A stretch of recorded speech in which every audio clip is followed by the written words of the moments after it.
Welcome to the 13th week of the course. This will be the last recorded presentation I will be making for the course, even though there'll be other assigned readings in week 14, but there'll be no need for me to create a presentation.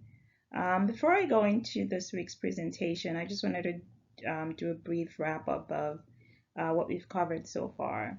So again, congratulations for making it this far in the semester. We started off talking about, what epidemiology is and what role epidemiology plays in health as a whole. And when talking about health, this would include clinical practice, public health, medical research, pharmaceutical sciences, and anything that is related to health. Following that, we started honing in our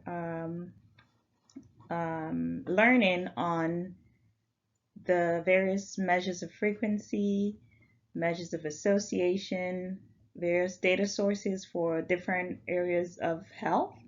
A few of you, all of you actually came up with different data sources and where you can identify them.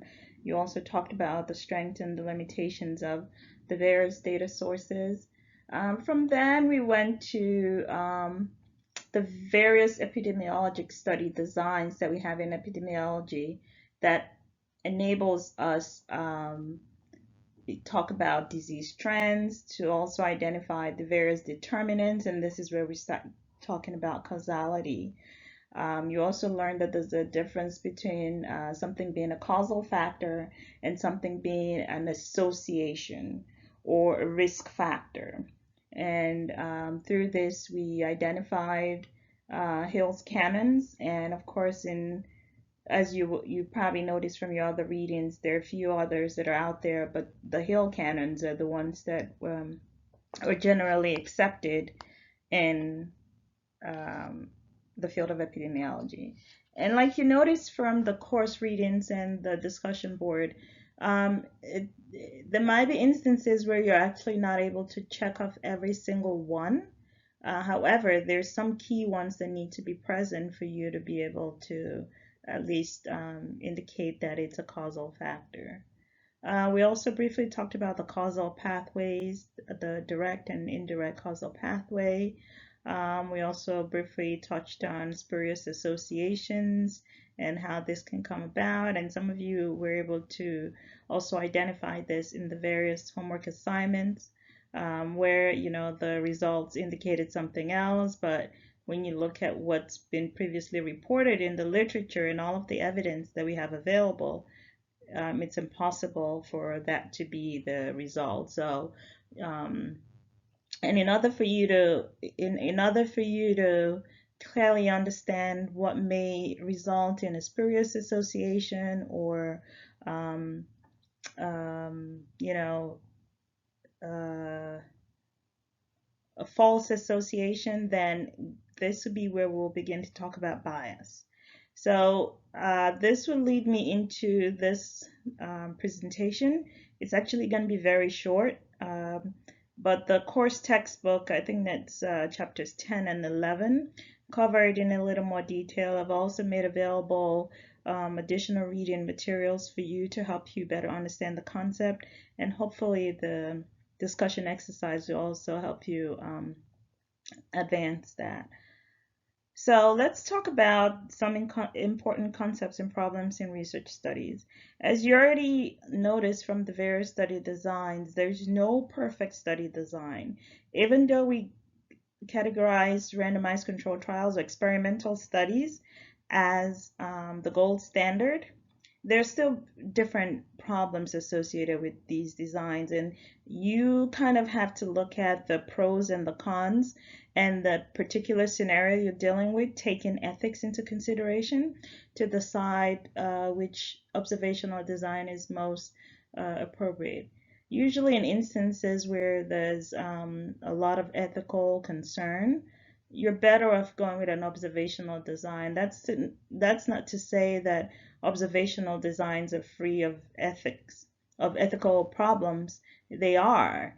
However, It's easier to simply just observe what's going on in the environment as opposed to intentionally assigning something that could be potentially hazardous to an individual. So ethics should be taken into consideration in all study designs, because again, the fact that something seems logical to you doesn't necessarily mean it's going to be approved to be done in this day and age. So please, while you're working on your various um, pro proposals or final project, please make sure you take all of this into consideration when you're picking your design. Otherwise, you could potentially fail this project. And remember, it accounts for a reasonable portion of your final grade. And I really may not have much control over adjusting that. All right, so having said that, let's go into what this presentation is really about. So while there are several problems associated with research studies, specific to this presentation, I'm going to really cover what we call random and systematic errors, and I'll explain that in more detail as I move forward. So these problems typically impact the internal and external validity of the study. When we talk about internal validity, this has to do with how well the study actually measures or determines what it is that you're trying to do within the study itself. And external validity would really be more applicable to the generalizability of the study. So it's possible for you to conduct a study that may be internally valid, but not necessarily externally valid, meaning that the sample is not representative of the general population. So it has good internal validity, but very poor external validity. And when we look at this, like I said, it falls under two major categories: what we call error and what we call confounding. I know some people might probably say, "But isn't confounding part of an error?" No, there's a difference. And I'll explain that. But I really want you to think about the two main components that impact the internal and external validity of a study could either be categorized as an error or confounding. So let me talk about error first. Error is subcategorized into two categories. We have random error and we have systematic error. Random error is usually the ones that you as the investigator or you as the researcher have no control over. If there's any error that occurs, and this is as a result of chance, and there's nothing you could do about it. So we talk about it for you to know about it, but there's really nothing you could do about it. So again, remember when we talk about the null hypothesis, where the null hypothesis always states that there's no association between the two variables, and if at all there's one, is as a result of chance. So think about random error in that way as well, where it's like, you've done everything possible you need to do to minimize or avoid error in your study design or in the study analysis. However, if there's any error identified, it's as a result of chance and there's nothing that can be done about it. The one that we typically see in most of our studies that are designed by humans, right? We're humans, the investigators, um, um, is what we call systematic error. So please do not mix systemic with systematic. Systematic has to do with, steps, all right? And systemic is, talking about a whole system. So please, if you were to be writing this out, know that there's a difference between systemic and systematic. So going back to different kinds of errors. Systematic errors, this is the one that occurs as a result of error in the design or the conduct of the study. And under systematic error, this is where bias falls under. So you all keep talking about bias. A few of you identify selection bias in the various discussion posts that you made. So this would be a good time to address this further. So let's now focus on bias, because bias is a form of systematic error. Okay, does this make sense, what I've said so far? Remember, I stated that the problems that we often encounter in epidemiologic research can fall into two categories: error and confounding. Confounding is different, it's a little different. That's why I separated it. So it's error and confounding. Under error, we have random error and systematic error. Random error is the error that you cannot control. It happens as a result of chance. Systematic error is the error that arises from, the design or the conduct of the study. And under systematic error, we have what we call bias. So if I were to ask you, what is bias? Bias is a systematic error. All right, I hope that makes sense. Bias is defined as any tendency which prevents unprejudiced consideration of a question. That's one definition. Like I stated earlier, it's a systematic error, and it can occur at any phase of research. This would include the design, the conduct, or the analysis. It shifts the association towards or away from the null erroneously. So again, remember, traditionally we test our research alternative hypothesis against the null hypothesis, right? So if there's an error in the way you have conducted the study, designed the study, or analyzed the study, then you may actually be shifting the association in the wrong direction, which could either be away or from towards the null hypothesis.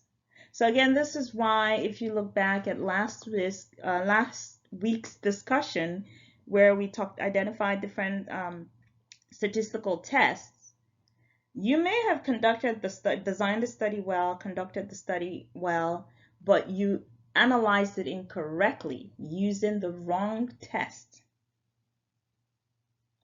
right? You could introduce a bias there. Does this all kind of make sense? Because again, if you really pay attention to the pattern, I've actually, set up the learnings in this course for it to actually flow in a way that you now are able to connect the dots.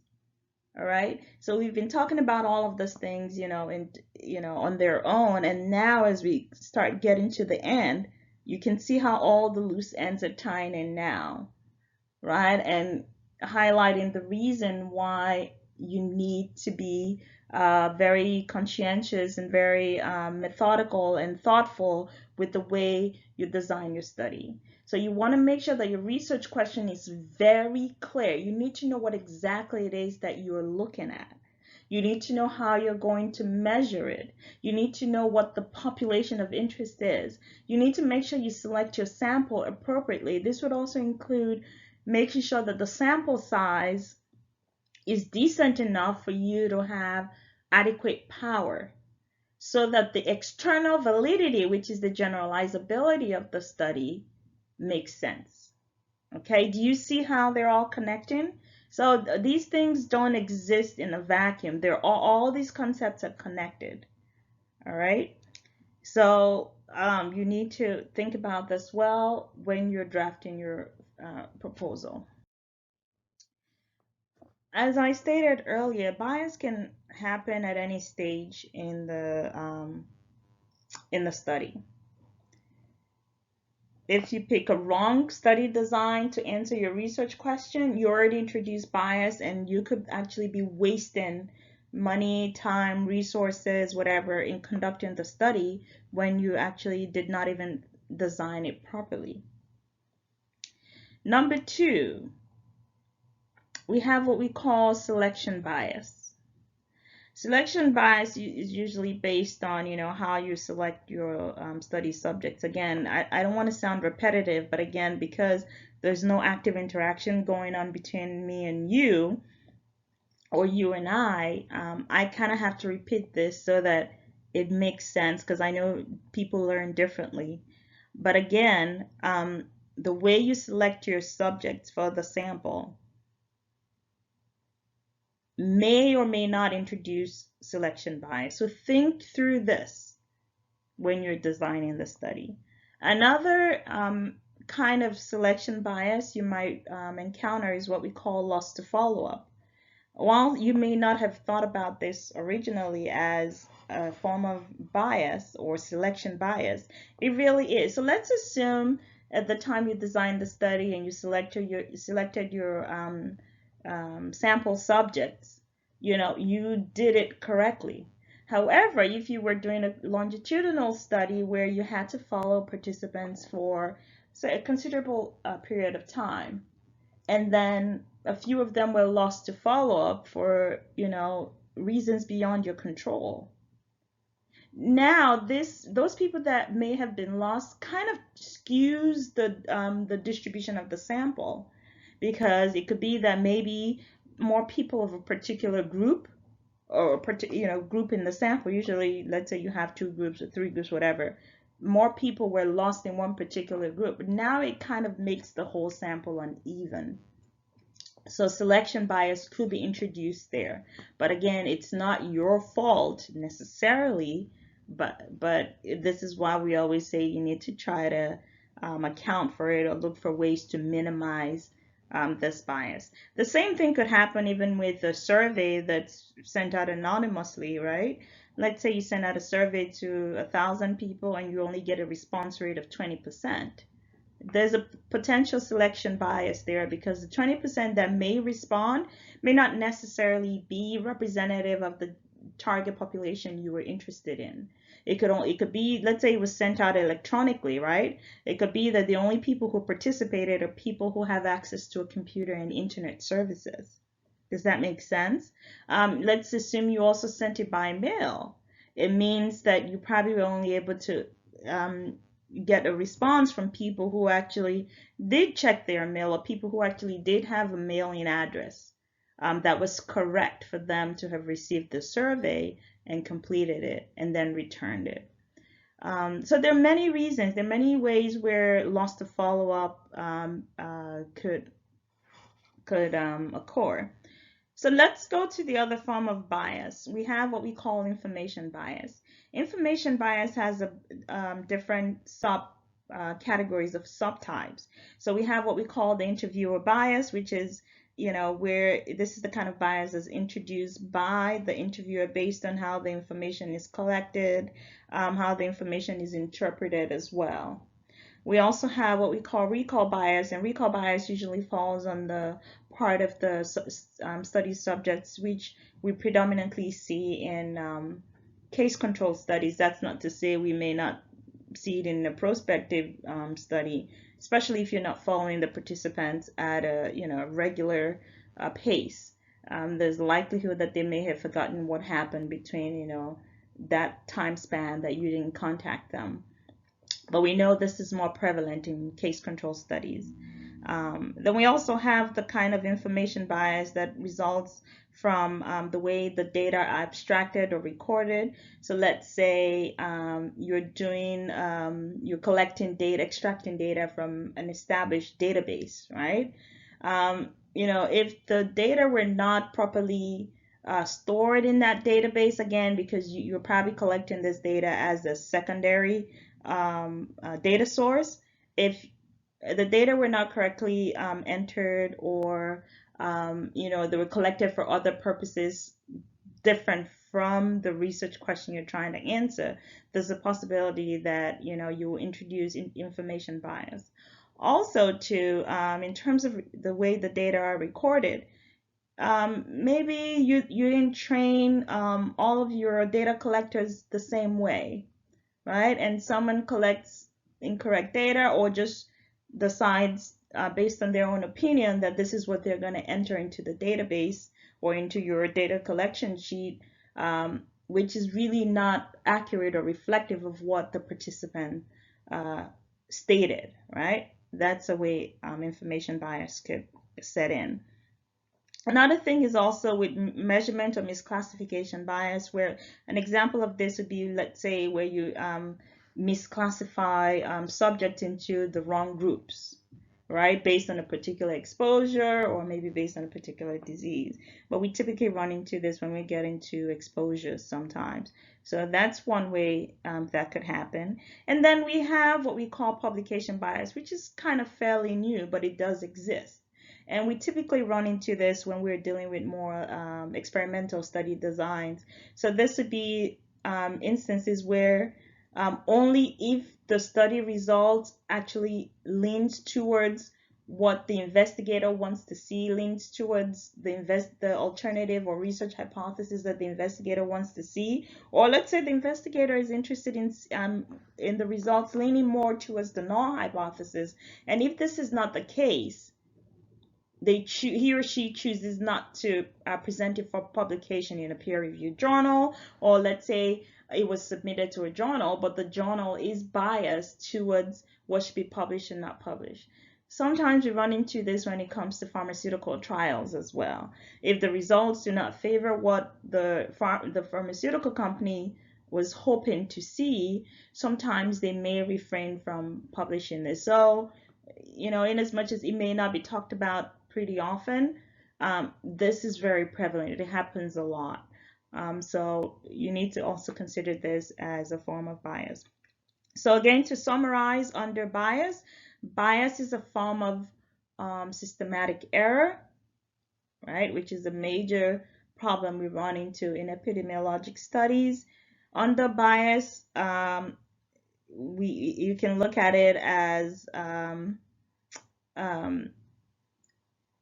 poor or inapplicable study design, selection bias, which has its subtypes, which could be in the form of loss to follow-up, poor low response rates, poor sample subject selection, and then we also have the third, which would be information bias. And under information bias, we have several subtypes, which would include interviewer bias, recall bias, data abstraction or recording bias, follow-up or surveillance bias, um, um, misclassification bias, and of course we have publication bias.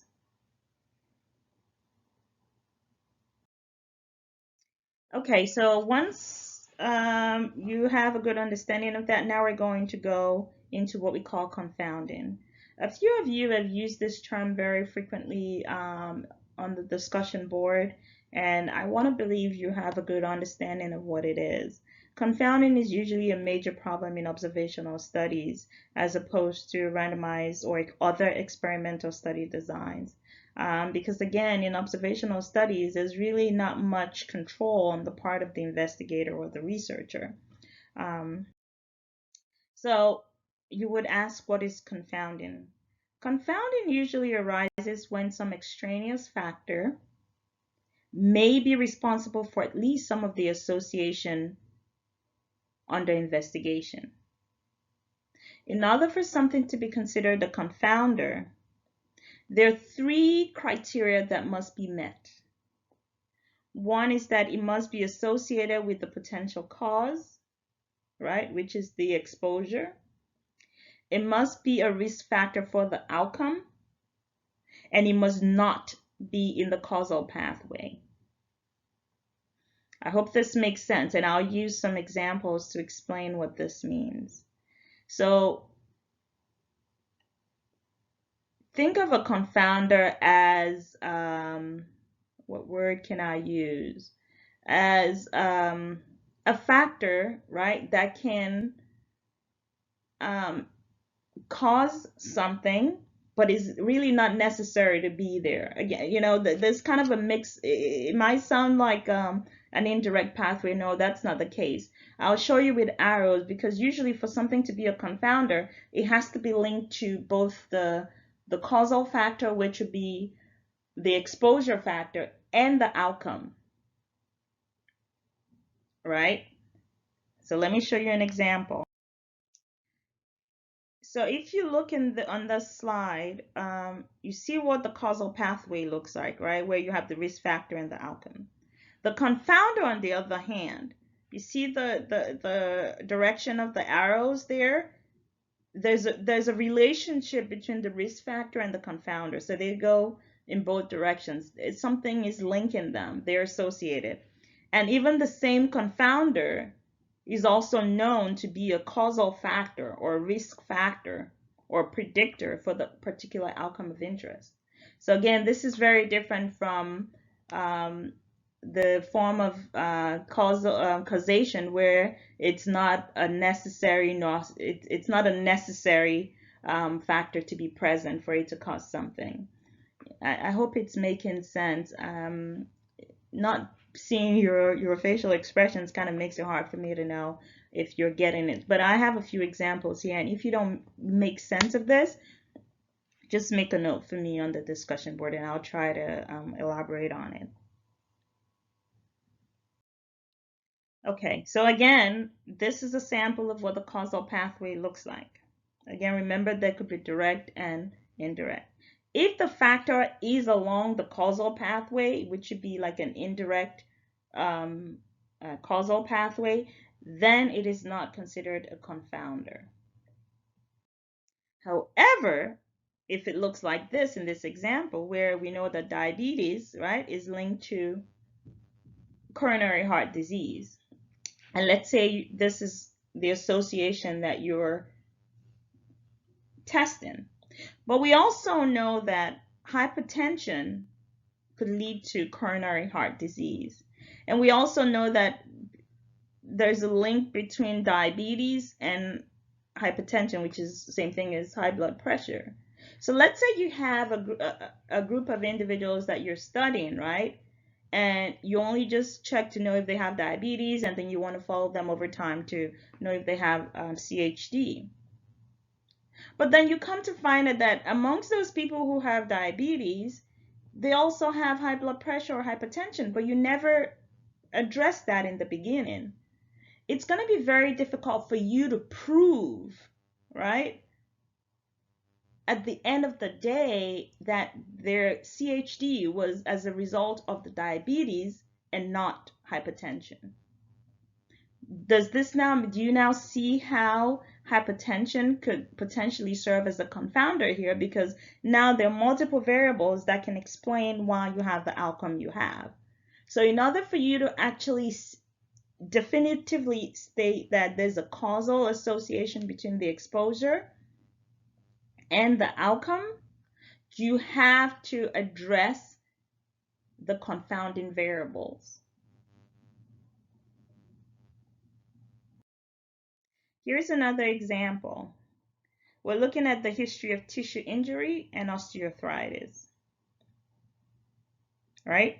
We also know that age is linked to osteoarthritis and also associated with the history of tissue injury. So let's say you're conducting a study to look at the association between history of tissue injury and osteoarthritis, but you don't take the role of age into consideration, then it's kind of difficult for you to assertively state that the outcome of osteoarthritis in the group of people you're studying was as a result of the history of the tissue injury that they had, as opposed to age, because we know as you get older, definitely it's linked with osteoarthritis, and it is what it is. You're getting older, right? But if you have a history of injury, that might actually be what's causing the osteoarthritis, as opposed to that which comes as a result of aging. And that's not to say that both of them cannot work together, but this is just kind of for you to get the analogy. Here's another one.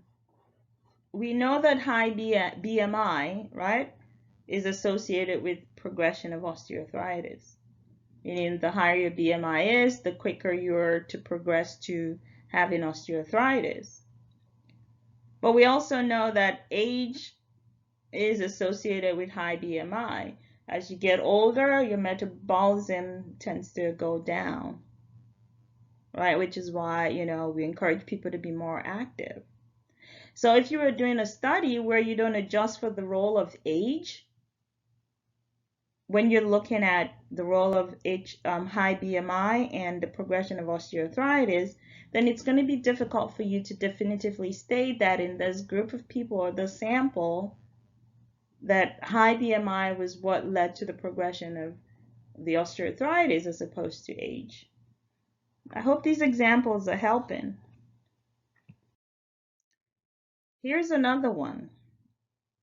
We know the physical factors, and some of you have presented this with your examples over the weeks, that physical factors are linked with musculoskeletal disorders. That's what MSD stand for here, right? We also know that physical factors are linked to psychological factors. And psychological factors are also linked with environmental and social factors. So this is more of a complicated slide here, right? And again, note that sometimes, like I stated earlier, it might be impossible for you to address every confounding variable. But the more you can address, the better it is for you to, the better it is for you to definitively state that there's a strong association between your exposure and your outcome variable. Okay, so you need, while you're drafting your proposal, you're designing your study, you need to think about all of these factors. Again, I keep talking about this, that it requires critical thinking. I need to be able to see that you're thinking and you know what's going on in the world around you.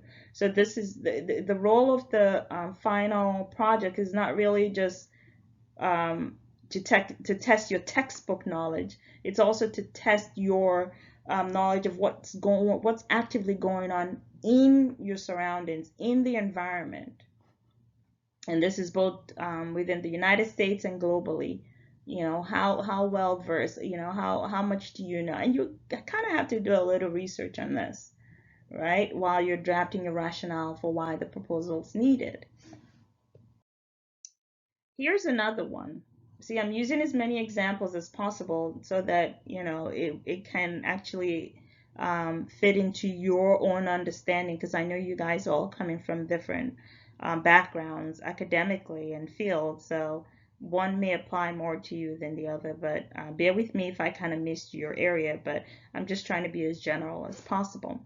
So we know that damp housing, right, is strongly associated with respiratory illness.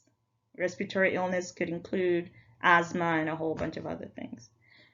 But studies have also shown that damp housing, right, is strongly associated with poverty, meaning people of low socioeconomic status are more likely to live in, in substandard housing, right? Which could also, have damp issues.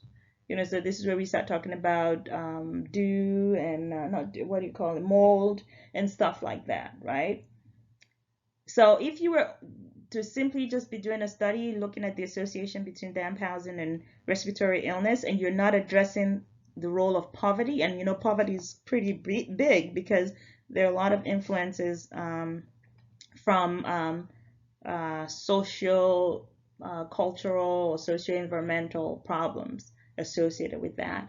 If you do not address that, then it's going to be very difficult for you to assertively state that damp housing was what caused the respiratory illness, as opposed to the other poverty-related factors.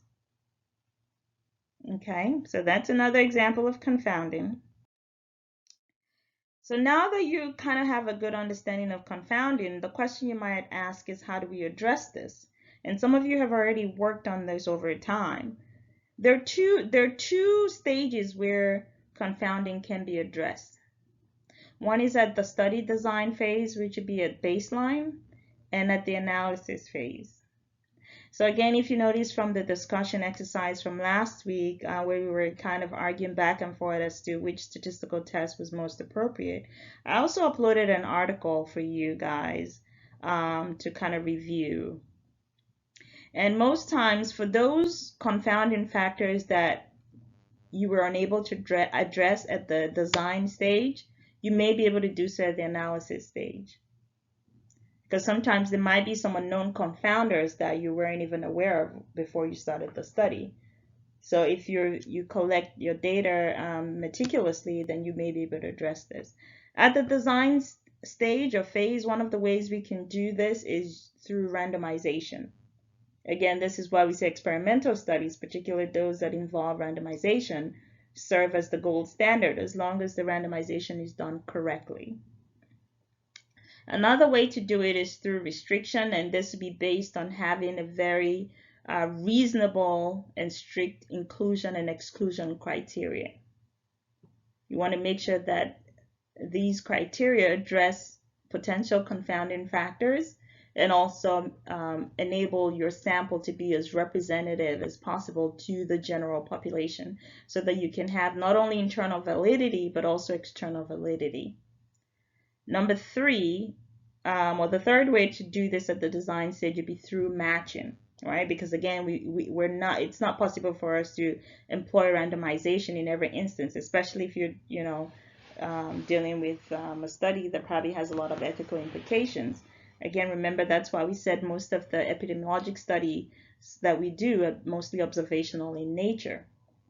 So for observational studies, matching would be a good way to do this. And what matching does is that it helps adjust for characteristics of exposures that may differ. It prevents it from occurring in the first place, and it makes cases and controls similar with respect to potential confounding factors. But again, you don't want to overmatch though, because then it makes it more cumbersome. And again, this could impact the external validity of the study. So it's you really trying to find a balance. Okay, which is kind of hard, but with more practice and more experience, you get better. At the analysis phase, there are several ways you could do this. This would be through standardization, which we covered at the early stages of the semester. Remember, we said there was direct and indirect standardization, and you all learned the formulas, and we're able to do that calculation. And we typically used age as the standardization factor. Another way to do this would be through stratification, where after you collect the data, you stratify study participants by different factors, so maybe by age, by gender, by socioeconomic status, by geographical area, whatever you need to do to help address those problems. And then we have what we call a multivariate regression analysis. So when I talked about statistical tests used in epidemiology, I focused heavily on the t-test and the chi-square, the Fisher's exact test. What I need you to know about regression analysis is that it's a very, very, very useful and important tool in epidemiologic studies. It's very robust. We also have the Cox regression, which I didn't cover in this course because that's a little more advanced. But regression analysis is very useful, but at the same time, people can abuse it if they're not sure what they're doing. So let's talk about linear regression. Sometimes people ask, is regression analysis, is it a test? And I kind of say it's both, because what runs behind the linear regression model, right? The question is whether it's a test or it's a model. What runs behind the linear regression model is a bunch of t-tests. That's what it is, right? Which is why I keep stressing that you need to know the basics. It's a bunch of t-tests running behind the scenes. And for the logistic regression model, which is used for categorical outcome variables, it's a bunch of chi-squared tests running behind the scenes. So when we have potential confounding factors, one of the best ways to do this is through regression analysis. But you need to kind of know whether your outcome variable is a categorical variable or a continuous variable. And you throw all of the potential confounding factors into that model, and the computer will run all of that for you behind the scenes. So when a few of you were asking whether it was appropriate to use the regular chi-square test or the McNemus test, which is a subtype of the chi-square test, I kind of said, well, you all are kind of on the same track. Again, the reason I said that is based on the scenario we were given. We're not sure if there are additional confounding variables that were involved, right? Because if that's the case, then yes, it's good to use the chi-square test initially to do your your univariate analysis, and then throw all of the potential confounding variables into that logistic regression model, and that would help you address all of that. But if the sample was a matched sample, then you want to use the conditional logistic regression as opposed to the unconditional logistic regression. And the condition there is because you had you know, a matching take place at the study design phase. So now that I'm done highlighting the key problems that we have or issues we have in epidemiologic studies, can you think of other issues that could potentially arise? I'll be looking forward to hearing some of your viewpoints of any additional issues that you believe an investigator should also take into consideration. On that note, I will lead you to the discussion board where you'll be addressing a discussion question that requires you to assume a prospective cohort study is been conducted to determine the risk of heart attack among males with varying levels of baldness. What you will be required to do in this scenario will be to identify the types of bias that may have been presented in the scenario.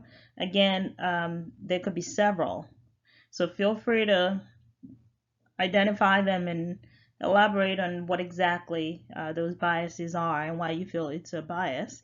Also indicate whether you think confounding was present, and if it was, if you can identify what the confounder or confounders are, and also let us know what you would recommend that the investigators do to address any bias or confounding in the given scenario. Again, this will be the last presentation, recorded presentation I will be presenting for this course, and I wish you all the very best with your knowledge on epidemiology, on health epidemiology, and I hope you're going to be able to apply the skills learned judiciously once you're done with this course. I'll see you on the discussion board.